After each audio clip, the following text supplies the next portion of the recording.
All right, ladies and gentlemen, welcome back to the channel. Welcome back to another video. I'm Steve. It's your first time stopping by the channel. Hit that subscribe button. Trust me, you will not regret it.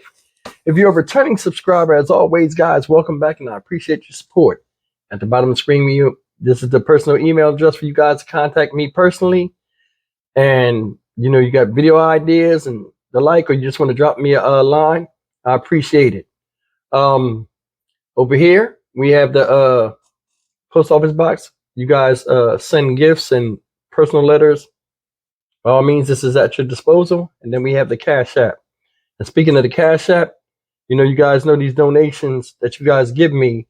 I put them up and I use them for meet and greets across the country and show my support for those that show their support for me. And speaking of support, guys, I've been slipping on these shout outs. I want to give out 4 specific shout outs. And the first shout out is to, I think I'm saying this right. Forgive me if I'm saying this wrong, but I'm trying my best.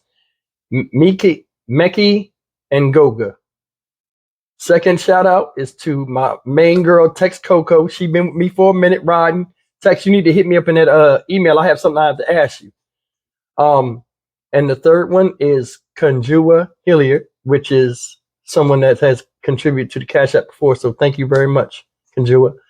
And we have my main man, Flip Stevenson from out in Memphis. Me and him had a nice conversation on the phone. It was all love. Respect, brother. Can't wait to see you when I get down there. And I want to say one more shout out to a friend of mine. And her name is Audretta. I don't want to say the last name. But guys, she is a part of the community. She comments on a lot of the videos. She's going through a tough time right now. And if you guys see her in the comments section, just wish her well with the situation with a family member in the hospital, man. Keep her in your prayers, man. We all support each other. You know what I'm saying? So, Audretta, you know what I mean? We love you. We all respect you.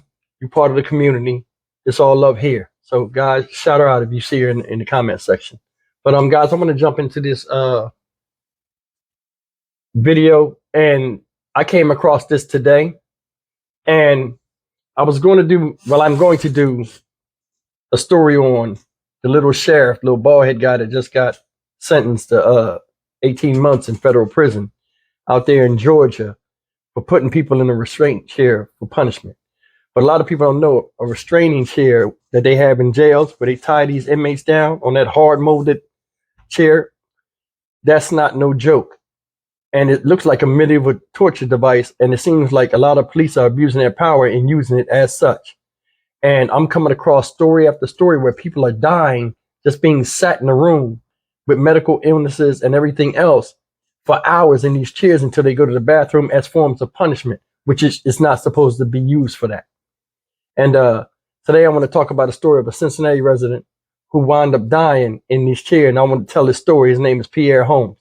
Now, this happened about a year ago, but I mean, after I seen this story, I felt as though I had to say something about it. Guys, it's an excerpt that I'm going to play, and I want you guys to take a look at it. I think it's like 4 or 5 minutes long, and I'm trying to do my best with getting short stories, but this is something you really have to pay attention to because this is things that I witnessed, not up until the death or anything, but things that I've witnessed while I was in the penal system that I thought was strange and left me scratching my head. And guys, just check it out. We'll come back and talk about it. Here we go.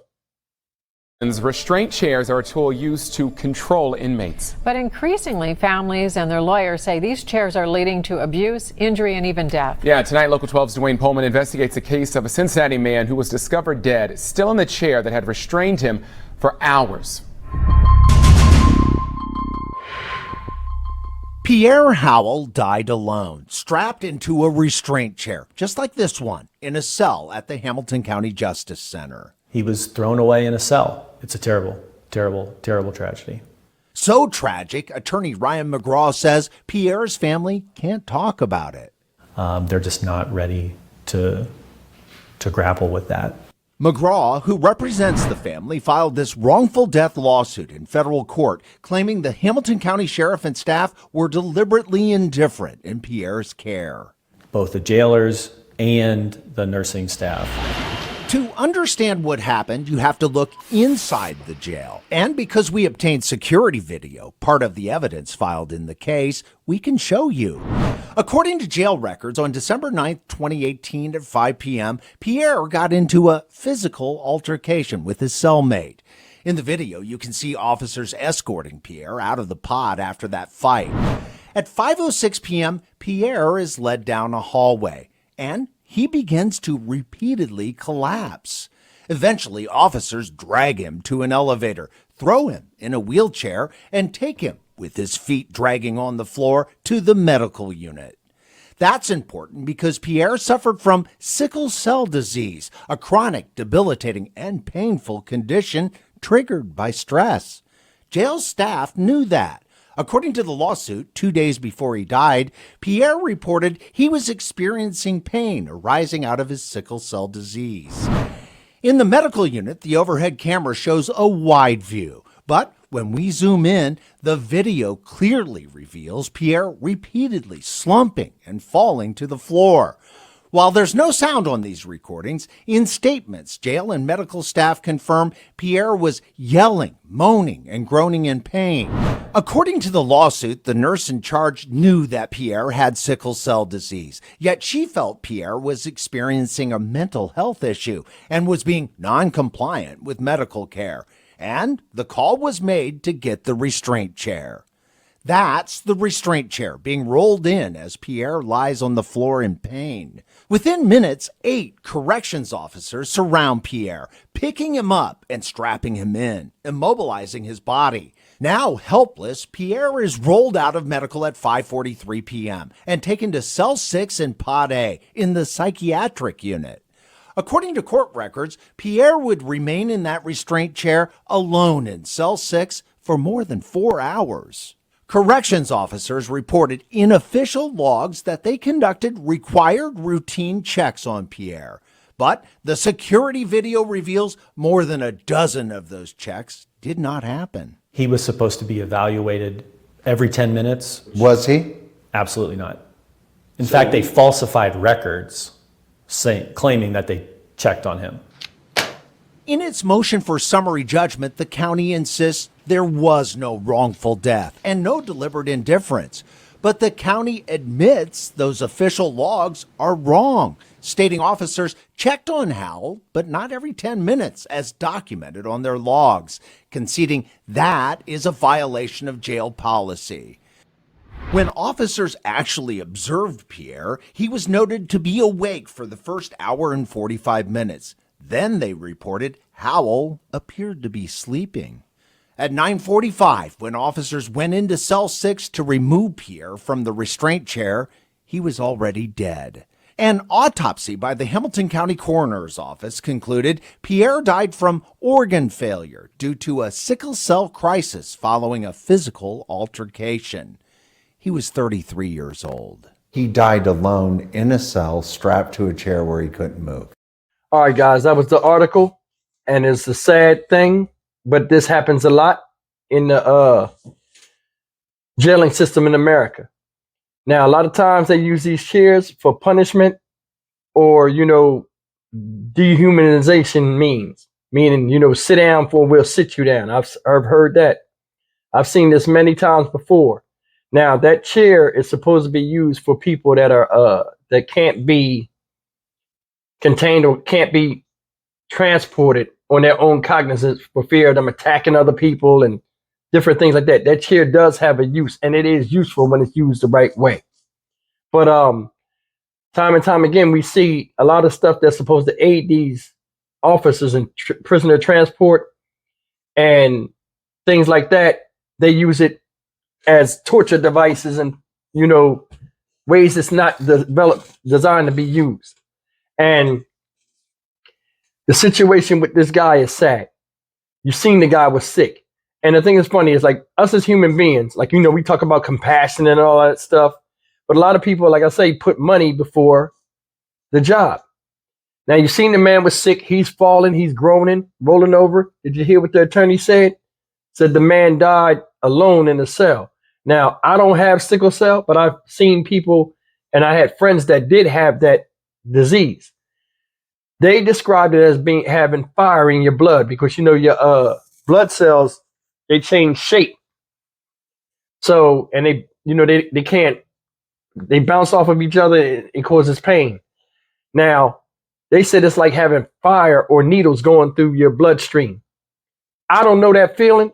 I don't want to know that feeling, but it has to be excruciating for them to take that guy and put him in that chair, knowing that he had this situation. Why would they do that? It just shows the insensitivity. And a lot of us talk about, stuff on the outside. A lot goes on in the inside of these institutions that they take you to, and nobody speaks about it. Like I said, when you are in there, you are in there. It don't matter what color you are or whatever. Once you go through those gates, whether it's heaven or hell, you in the place that you in. After that one phone call, you ain't nothing but a number. You're not a name. Nobody cares who you are. And the first thing they'll tell you is, oh, well, you shouldn't have came in here. But guys, this story is sad. And the thing that sticks out to me the most is he needed help. Remember, I told you in the system, when you get in the system, man, just getting a pill might take 2 to 3 days. I had a toothache one time. I thought half my face was going to explode because I had an abscess. And man, it took 3 days to get the damn pill. And by the time I got the pill, I wasn't even in pain anymore. And it's like you go in there, like they sit you down and like get the pill, and you right back out the door, and you're like, damn, they could have did this in the beginning. But it's always red tape. And like the situation with this, the death report said, hey, this man died of being restrained and all that stuff. And it's like nothing happens. And that's the part that's messed up. It's like, regardless of somebody being an inmate or not, it's still a human being. That guy was not unruly or anything. He didn't attack nobody. He was sick. Then they dragging him down the hall like he's a sack of potatoes, picking him up, laying him there. Listen, if you're hurt, you're hurt. Sometimes when somebody has a disease, he didn't have a sick, he had a sickness. It wasn't like he had a cold or something and they could be like, oh, you're faking. And that man had an internal disease, something you can't even fathom unless you have it. And for them to treat him like that, messed up. And I mean, I hope his family does pursue. I mean, it was a year ago. Hopefully they're going through with pursuing something. But when you in them walls, man, they can treat you any kind of way, do you any kind of way. And you just stuck. Ain't nobody to hear your cries. And like I tell you guys, you tell your kids, if somebody out there trying to get their life straight, the worst thing you can do is go in there, because jail do one or two things. It either make you a better person the way you're like, okay, I learned my lesson, I'm not coming back, or it makes you complacent the way you're like, okay, this is fine. And let me jump off of this real quick. I'm going to say something. The reason why a lot of people can go back and forth to jail is something I noticed when I was in jail. A lot of times when people get locked up, they always see people they know. So it's like being locked up is like being with your friends anyway. And if you the first one to go to jail, you sit around long enough, your friends will come up in there. So it's like you're not missing the street because the street comes to you because all your friends are in there. And that was one of the things I used to wonder. I'm like, man, these guys are real complacent. I'm like, oh, they're all friends. They all from the same neighborhood. So it ain't like you're missing nothing. The people you be hanging with outside of jail, you're hanging with in jail. So it's like I was saying, complacency is something that you never get used to. When I came to Houston, I had $200 in my pocket. Never knew nothing about the city or not. I had to be homeless for a year. I lived in shelters. I'm a veteran. So with me living in shelters, I followed all the programs, anything that was offered by the city of Houston, which was very helpful. I kept my hair cut, didn't have to stand on the corner with signs, and I just followed the protocol and the program, and I made out okay. You know what I mean? But I noticed that it was a lot of people that came in from out of town to start their life over and was in the shelter. Some of them came a day before me. Some of them came, weeks after I was there. But these were regular clean cut people. And like I've seen in the street, and it's heartbreaking to me, I've seen in the street people that came with clear mind, clear body, clear conscience. Now some of them out there talking to themselves. I'm like, yo, I know that guy. I remember he came when I came. We all had a shot. But some of us chose to go to programs. Some of us wanted to chase girls that came in there. Some of us wanted to just hang in the street. And we have effects of that. Like I said, life is about cause and effect. And some people, you know, are the cause of their own demise. And it's heartbreaking to see. But in the case like this, guys, the man needed help. They didn't help him. And there's story upon story upon story about abuse in the penal system. And it's like we say we need police reform, we definitely need our prison reform too. But these people coming in there just for a paycheck. You piss them off, you know, they don't care if you got a mental disability, which a lot of people in jail do have. They don't look at your file. They just react with you the way you react with them. And, you know, just pick your poison. Some days, you know, you can get off by talking crazy to somebody. And other days they could target you. And, you know, now I don't know if this man was targeted or anything like that. But what I do know is they treated him inhumane. And my prayers go out to his family. But guys, man, leave me a comment, man. You seen how he was acting, and I never had sickle cell, but I mean, I'm just going by what people have told me. And it's a very bad, I didn't know people die from that. I just thought it was a disease that put you in pain temporarily. But I've seen, you know, when I was young, I had a friend that had it. Like, he would come outside and play, and then some days he would not come out. Like, I ain't seen him for like a week.